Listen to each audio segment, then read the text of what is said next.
que a matéria aprovada na Câmara Federal e no Senado, ela foi vetada pelo presidente da República, a alegação é da inconstitucionalidade, mas, na verdade, a gente tem que ter uma apreciação sobre o conteúdo efetivo dos vetos, né? Claro.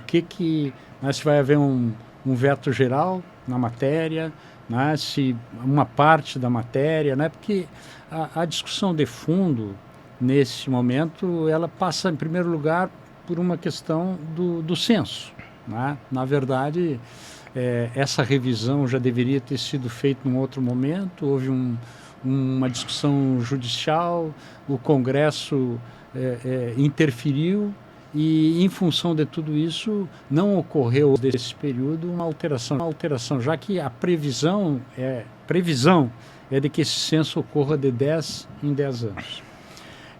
Na verdade, a construção que se fez, tanto na Câmara como no Senado, foi uma construção para, de certa forma, avocar para o Congresso Nacional algo que o Congresso tinha um prazo para que, até o dia 30 de junho, né, ocorresse essa manifestação sob pena de, pura e simplesmente, o Supremo Tribunal Federal determinar ao Tribunal Superior Eleitoral que, conforme o censo, determinasse o número de parlamentares nos diferentes estados da federação. A construção que foi feita foi no sentido de alguns estados que tinham a perspectiva, pelo censo, de perder deputados, né, se mantivessem com o mesmo número de deputados, e que os estados que teriam, que seriam favorecidos por um determinado número de deputados, tivesse uma equação geral, de forma que, ao invés dos 14 que a rigor seriam acrescidos, esse número ficasse em 18 deputados, aí daí a diferença de 513 deputados para 518 deputados. Foi aprovado por uma maioria expressiva na Câmara dos Deputados e foi aprovado por uma maioria menor no Senado da República. Foi um acordo, né? Aí é que, de certa forma, eu acredito que o debate que vai se prolongar, ele vai aprofundar, porque o governo participou desse acordo. Não participasse o governo do acordo, não teríamos chegado a esse termo. Eu não sei como é que tu queres, se eu pura e simplesmente faço esse relato e a gente faz o debate, mas claro que os fundamentos e as razões desse acordo e da definição do número dos deputados, elas têm duas perspectivas. Uma, claro, é a observância dos preceitos constitucionais, talvez aí o grande fundamento do veto, né? A Constituição é clara do artigo 45, olha, os Estados Federados têm que ter no mínimo 8, no máximo 70 parlamentares, né? O artigo 45. E a lei complementar, ali regulou, conforme o censo, como isso se constitui e as repercussões, né? Porque o número de deputados federais repercute no número de deputados estaduais dos estados e repercute no número de vereadores também, dos diferentes municípios daquele estado federado. Então, essa é uma questão, vamos dizer assim, que tem relevância, né? De outra parte, também o debate se aprofundou nas despesas, no incremento de despesas que representaria o número de deputados, e claro, aquilo que é o meu sentimento e o que me levou a votar favoravelmente, passa muito pela questão da representatividade, da disputa federativa que existe no país, e o meu estado, eu tenho que votar sempre a favor do meu estado, né? Eu tenho que, nessa disputa do orçamento, dos recursos, né? Para mim, a prioridade sou um deputado do Rio Grande do Sul, imbuído do propósito de contribuir com a implementação da política pública no meu estado do Rio Grande do Sul. Porque se fosse adequar o número de parlamentares, o Rio Grande do Sul perderia 2, se eu não me engano. Perderia 2. Né? Exato, não ganhou nenhum, mas perderia se perderia fosse só 2 e redistribuição. perderia 6 deputados estaduais e centenas de vereadores. Sim. Né? De cara, assim, acho importante dizer, já dar a minha opinião também. Quer dizer, o deputado contou coisas pra gente agora que dão um rumo diferente para a conversa. O fato do governo ter participado das negociações e, na sequência, desabonar o projeto é algo que tem acontecido com uma certa frequência, inclusive, né, na relação do Executivo com o Congresso Nacional. A gente viu isso agora com a crise do IOF, por exemplo, em que tudo aparentemente estava combinado e na hora H o Congresso votou, pelo menos de acordo com o que dizem os ministros, votou de maneira bem diferente do que tinha sido combinado. Eu acho, assim, partindo de uma premissa de cidadão mesmo, que não era a hora, né, do Legislativo fazer essa mudança, embora ela seja, de fato, absolutamente constitucional, pelo menos de acordo com o que, não de acordo com o que diz o veto do presidente Lula, mas de acordo com o que o Supremo mesmo estava esperando. Agora, o Supremo esperava uma readequação, né? Não necessariamente um incremento no número de parlamentares, que gera aí esse custo de aproximadamente 65 milhões, não só para o Legislativo Federal, mas também tem todo esse efeito cascata aí, do qual o deputado estava falando.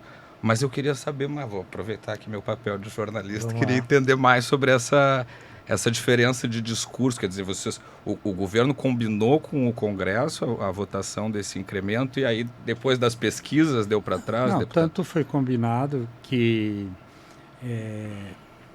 o compromisso assumido e a disposição que consta no projeto é no sentido de que o acréscimo de despesas seriam suportados dentro do orçamento atualmente existente, que não teria, por via de consequência, nenhum aumento real, né, no período de 27 até 30, né, que é o período, até 31, né, que é o período em que se exercitaria esse aumento do número de deputados. Mas eu queria, assim, antes de te responder assim, essa questão, eu queria colocar o ponto central, inclusive a minha motivação, né, que eu acho que isso é muito importante, a compreensão, né, de quem está lá no Congresso Nacional. Nosso sistema de governo é o presidencialismo de coalizão, certo?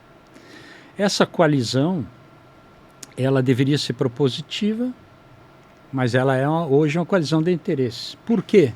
Os presidentes, seja o Bolsonaro, seja a Dilma, seja o Lula, têm sido eleitos com minoria. Como é que tu compõe uma governabilidade? Porque governabilidade é uma coisa bem simples, as pessoas falam muito em governabilidade, é fazer a política pública chegar lá onde está a vida das pessoas. É a arte do possível, né? Como é que tu compõe uma governabilidade numa coalizão onde tu tem minoria? Aí é a famosa participação do Centrão, que é um debate permanente, né? Tu concede espaço ou tu divide interesses.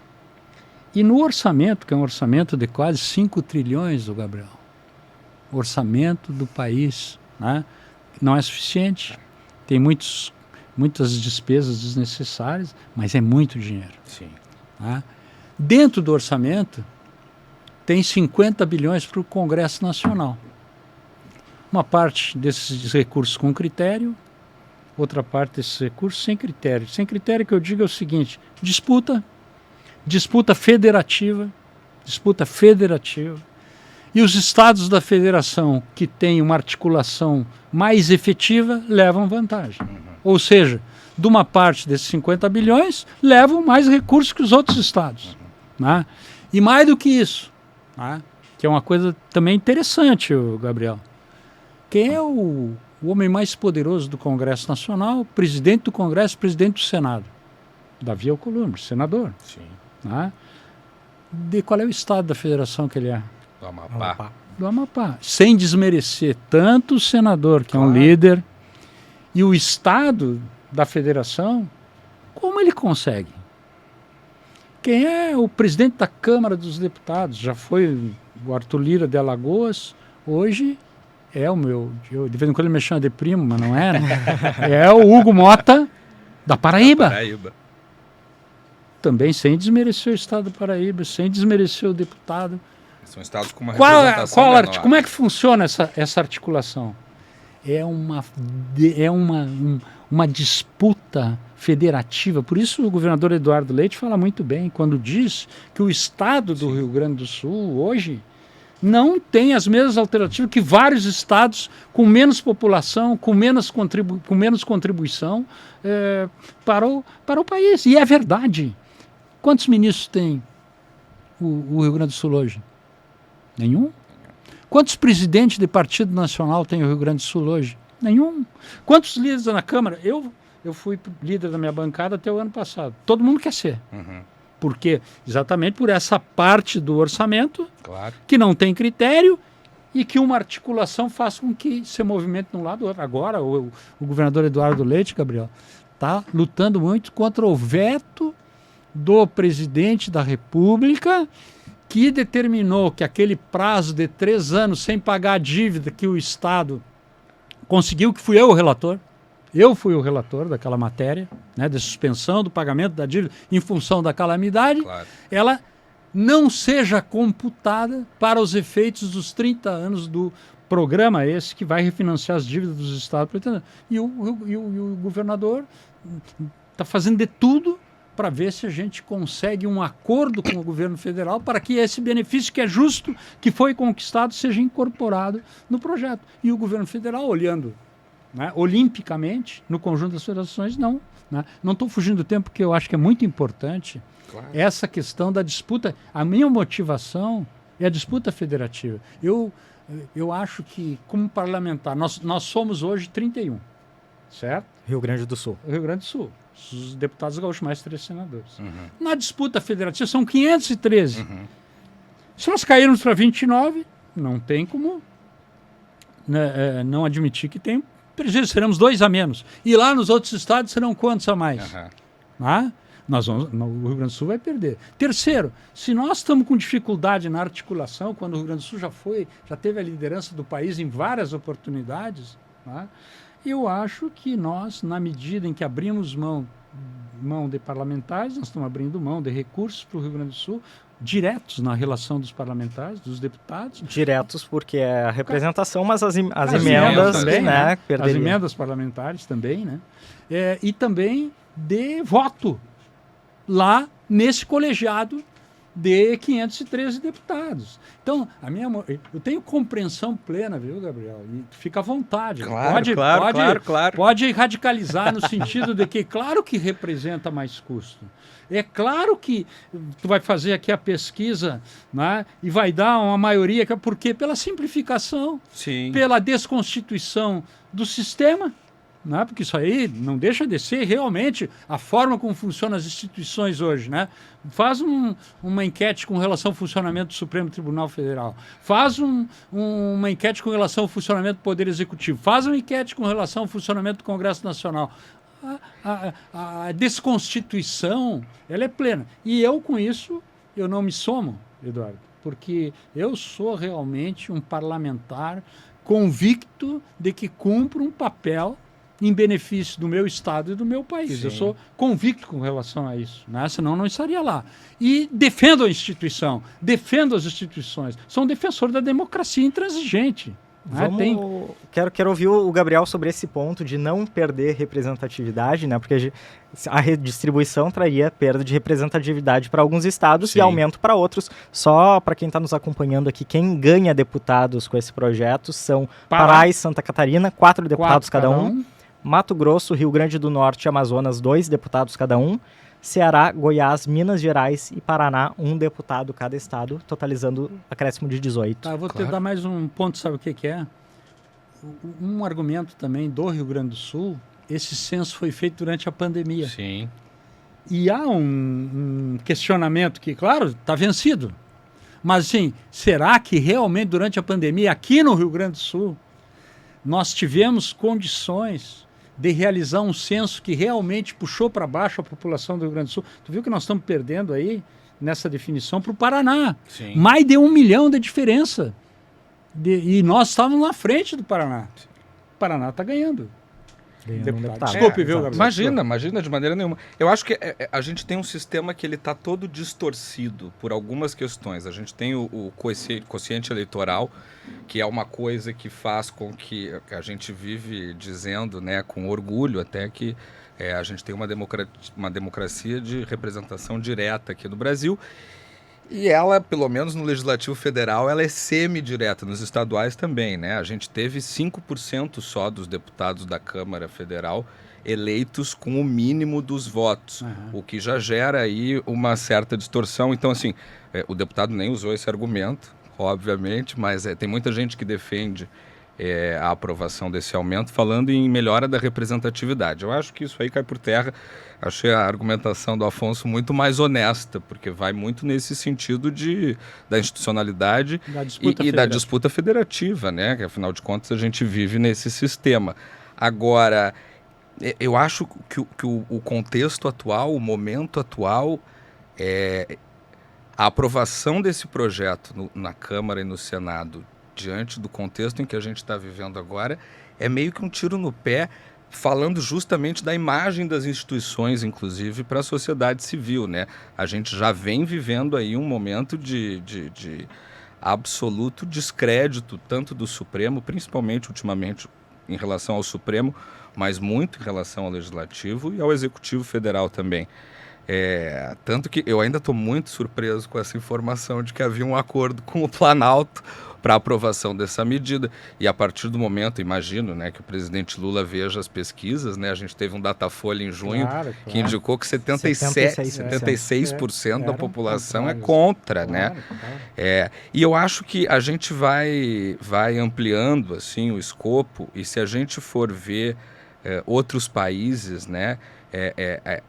Por exemplo, a Índia tem 1,5 bilhão de pessoas e tem, acho que são 20 deputados a mais do que o Brasil. A gente começa a fazer essas comparações e aí é difícil, né, explicar, eu acho, para o cidadão comum porque neste momento, quer dizer, a gente ainda tem um alcance de compreender que houve uma determinação do Supremo. E aí tem esse outro ingrediente que o Afonso trouxe também, que eu acho que é importantíssimo, que é uma disputa de poder, de controle mesmo, de narrativa. Quer dizer, se o Congresso não fizesse nada, ia ficar na mão do STF, que agora está decidindo até imposto, né?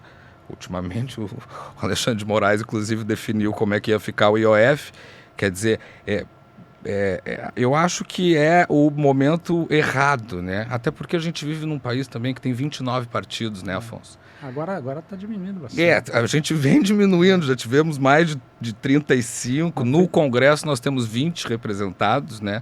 Mas assim, a gente não tem 20 ideologias. Tu imagina